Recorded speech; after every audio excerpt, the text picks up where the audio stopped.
Taste the Daily. ஸ்டாலினின் failure model அரசு வாக்குறுதிகள் எதையும் நிறைவேற்றாமல் உள்ளதாக சிவகங்கை மாவட்ட மக்கள் குற்றம் சாட்டியுள்ளனர். கடந்த ஆட்சியில் கொண்டு வந்த மக்கள் நலத்திட்டங்களை முடக்கியது, விலைவாசி மற்றும் பல்வேறு வரி உயர்வு உள்ளிட்டவைதான் கடந்த 4.5 ஆண்டு கால சாதனைகளா என மக்கள் கேள்வி எழுப்பியுள்ளனர். இந்த மகளிர் உரிமை தொகையை 2 ஆண்டுகள் வாக்குறுதி கொடுத்த தேதியிலிருந்து 2 ஆண்டுகளுக்கு பிறகு அவங்க கொடுத்ததை தான் மிகப்பெரிய சாதனையாக பார்க்குறோம். அந்த 2 ஆண்டு ஏன் கொடுக்கலைங்கிறது எந்த மக்களுமே கேட்காம இருக்கிறோம். அதே மாதிரி பார்த்தீங்க அப்படின்னா அவங்க தேர்வு பண்ணுறாங்க, இந்த மகளிர் தான் தகுதியானவங்க, இவங்க தகுதி இல்லாதவங்கிறது எதன் அடிப்படையில் அவங்க இதெல்லாம் வாக்குறுதியில் சொல்லாமல் வச்சுருந்தாங்க.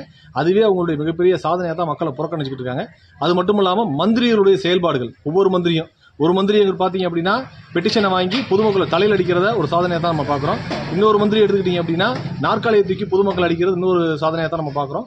அது மட்டும் இல்லாமல் பார்த்தீங்க அப்படின்னா ஒரு மந்திரி பார்த்தீங்கன்னா இலவச பஸ், அரசு கொடுத்தக்கூடிய இலவசத்தை இலவச பஸ்ஸில் மகளிர் போகிற இலவசத்தை ஓசி பஸ்ஸில் போறீங்கன்னு சொல்லி ஒரு சொல்கிறாரு.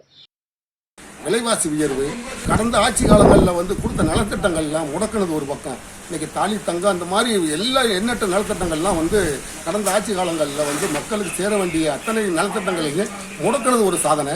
ரெண்டாவது இவங்க சொன்ன வாக்குறுதிகள் 536 540 வாக்குறுதி சொன்னாங்க.